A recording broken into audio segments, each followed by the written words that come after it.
C'est un château royal de la Renaissance situé en Picardie.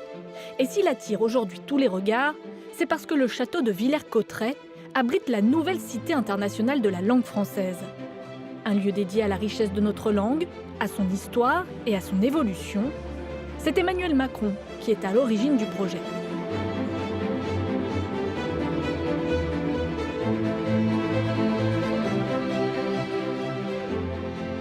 Bonjour à tous, que vous soyez français, suisse, belge, canadien ou encore sénégalais, vous avez tous un point en commun. Vous en avez sûrement bavé un jour ou l'autre avec la grammaire de la langue française. Une langue aujourd'hui parlée par plus de 300 millions de personnes dans le monde et dont certains dénoncent l'appauvrissement et regrettent le rayonnement passé.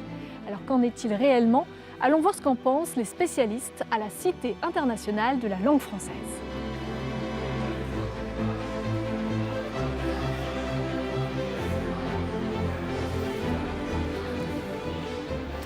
Xavier Nord, bonjour. Vous êtes le commissaire général du parcours permanent de cette cité internationale. Un mot tout d'abord de ce lieu, le château de Villers-Cotterêts. Il n'a évidemment pas été choisi au hasard. Un certain François Ier, que l'on voit ici derrière moi en statue, y a réalisé un geste historique en 1539. Expliquez-nous. Nous sommes au mois d'août 1539 et le chancelier Guillaume Poyet soumet à la signature de François Ier un texte qui est l'ordonnance de Villers-Cotterêts. Alors ce texte, il comprend 192 articles et 2 d'entre eux touchent à la langue française. Ce sont des articles qui imposent l'emploi de la langue française dans les actes juridiques et dans les actes administratifs. Il était très parlé à l'époque, le français ? Non, la majorité des sujets du roi ne parlaient pas le français, beaucoup le comprenaient déjà, mais étaient parlés à l'époque ce qu'on appelait des patois, ce qu'on appelle aujourd'hui des langues régionales. Mais ce que vise l'ordonnance, ce ne sont pas ces langues, c'est le latin. C'est le latin des ecclésiastiques, c'est le latin des juges, souvent ce latin de cuisine, ce latin qu'on ne comprend pas. Et en réalité, si cette ordonnance a été signée par François Ier, c'est pour permettre aux justiciables de comprendre dans quelle langue ils sont jugés. Donc c'est un geste démocratique avant la lettre. Alors aujourd'hui, le français, à la faveur des explorations et de la colonisation, est devenu ce que l'on appelle une langue monde, parlée sur les 5 continents. Pourquoi c'est important de lui dédier un lieu aujourd'hui? C'est parce que vous avez peur que cette langue soit oubliée, en déclin? Non, le français n'est pas du tout une langue en déclin. D'ailleurs, en déclin, c'est une langue qui est en expansion continue quantitativement. On apprend de plus en plus le français dans le monde. La francophonie, ça n'est pas simplement l'imposition ou la diffusion du français dans le monde. C'est un régime linguistique où le français coexiste avec d'autres langues. Et d'ailleurs, si nous avons inscrit en exergue à ce parcours cette phrase d'Édouard Glissant et de Raphaël Confiant, aucune langue naît sans le concert des autres, c'est pour rappeler que le français dialogue avec d'autres langues. Qu'est-ce que vous voulez que l'on retienne de ce parcours permanent? Que la langue française évolue, qu'il n'y a pas un, mais des Français, et c'est ce qui fait sa richesse? Non, il n'y a pas des Français. Il y a la langue française dans la diversité de ses expressions, parce que c'est une langue qui ne se réalise que dans la diversité. Le français ne cesse d'emprunter des mots à d'autres. Historiquement, on a cessé d'emprunter des mots à d'autres langues. Aujourd'hui, il emprunte pour l'essentiel à l'anglais. Mais historiquement, il s'est abreuvé à toutes les langues du monde. Donc c'est une langue, historiquement, une langue de dialogue. Mais le français, il a, disons, ce privilège qu'il partage avec quelques langues, 4 ou 5 seulement, l'anglais, l'espagnol, le portugais, l'arabe. C'est une langue qui est parlée sur plusieurs continents. Partout où il est parlé avec d'autres langues.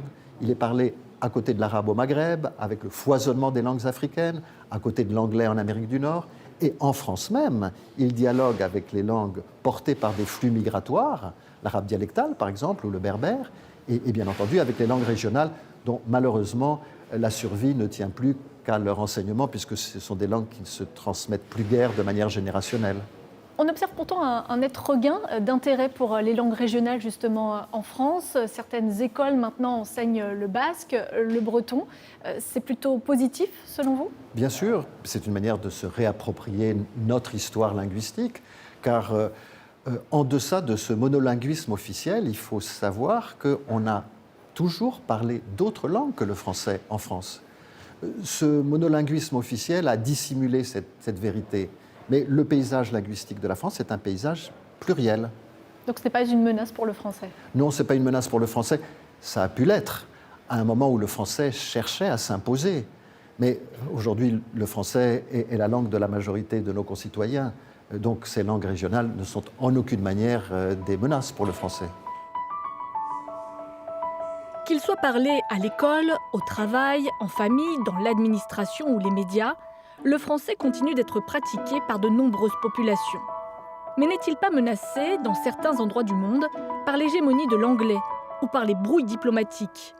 Hassan Kassi Kouyaté, spécialiste des francophonies, nous éclaire. Hassan Kassi Kouyaté, la France a longtemps été la langue de la colonisation. Est-ce qu'aujourd'hui le français est autant parlé dans le monde qu'au siècle dernier? Le français augmente, c'est-à-dire que les gens qui parlent cette langue augmentent parce que la majeure partie se trouve en Afrique et à cause de la démographie et de la jeunesse de ces populations, le français n'est pas en danger.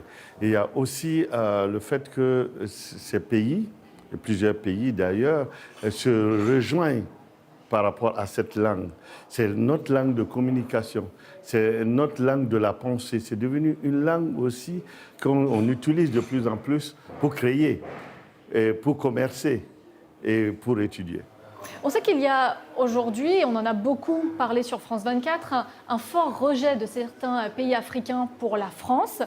Je pense au Niger, au Burkina Faso, au Mali, où les relations diplomatiques sont particulièrement tendues. Est-ce que ça peut avoir un impact sur la pratique du français? Est-ce que le français est en danger dans ces pays?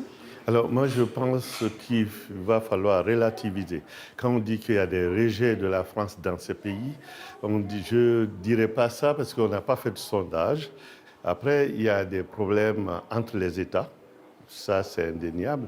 Et dire que ces problèmes jouent sur le parler français ou sur la langue française, je dirais oui à très long terme. Aujourd'hui, quand on empêche des artistes de ces pays de circuler, quand on rend difficile l'obtention des visas, quand on augmente les frais de scolarité des étudiants, qu'est-ce qui se passe?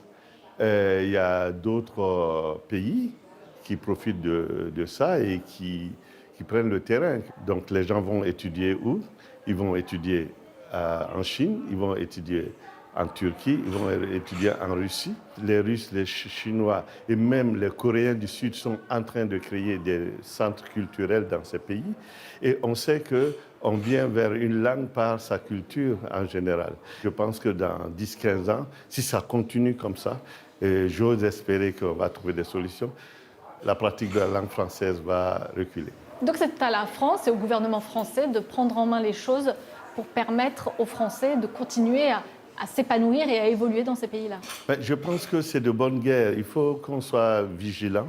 Et puis aussi, il y a des infox, il y a des gens qui font tout pour aussi salir cette image. C'est pour cela je dis tout de suite, faisons attention, ce n'est pas tous ces peuples qui rejettent la France. Donc allons-y, rétablissons le dialogue, voyons comment on peut faire pour faire vivre ces relations qui sont des relations séculaires. Et la langue française est devenue même la seconde langue maternelle pour beaucoup d'Africains. Et si dans le fond, ce n'était pas le français qui serait une menace pour lui-même? À force d'être déformé, corrigé, malmené, aussi bien à l'oral qu'à l'écrit, doit-on s'inquiéter de l'apparition chaque année de nouveaux mots, de nouvelles formes d'écriture? Barbara Cassam, bonjour. Bonjour. Vous êtes philosophe et académicienne. Des mots comme ghosté, divulgaché, complosphère, qui sont aujourd'hui dans le dictionnaire de la langue française, ça vous écorche les oreilles ou pas du tout? Ça m'écorche pas tellement les oreilles. Je veux dire qu'une langue, ça se transforme. Il y a des ajouts, il y a des mots qui tombent, il y a des mots qui arrivent. Et c'est intéressant comme ça, c'est un flux, une langue. Certains disent que le français s'appauvrit, qu'on utilise de moins en moins de vocabulaire, en particulier les jeunes sur les réseaux sociaux. Est-ce que c'est effectivement votre sentiment que finalement on s'exprime et on pense de moins en moins bien?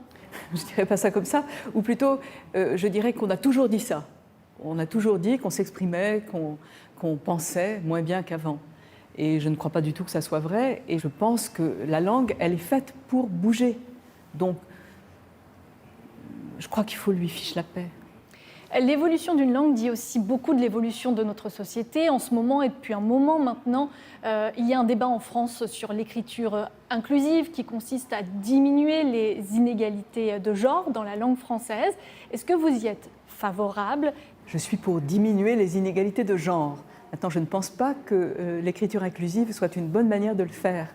C'est-à-dire que l'écriture inclusive, ça n'est pas autre chose que de l'écriture. Et cette écriture inclusive, je la définis, je crois, comme elle se définit elle-même, par un point médian entre le masculin, point médian, féminin, point médian éventuel, S. C'est-à-dire que ça n'est pas parlable. Et ça, je trouve ça dramatique de séparer l'écrit et l'oral. Et je trouve que l'écriture inclusive en tant que telle n'est pas lisible. Ça n'a rien à voir, ou ça n'a pas à voir d'abord à mes yeux, avec la féminisation des noms de métiers, qui est évidemment intéressante. Chaque féminisation peut se discuter. Et enfin, je suis pour tenir compte du féminin et je suis pour que les accords, peut-être, se transforment. C'est-à-dire que je veux bien que tous les mots féminins, tous les noms féminins, plus un nom masculin accordé au masculin, c'est gênant. Et d'ailleurs, ça n'était pas le cas au XVIe. Merci beaucoup Barbara Cassin. Merci à vous. C'est la fin de cette émission, merci de l'avoir suivie, à très bientôt sur France 24.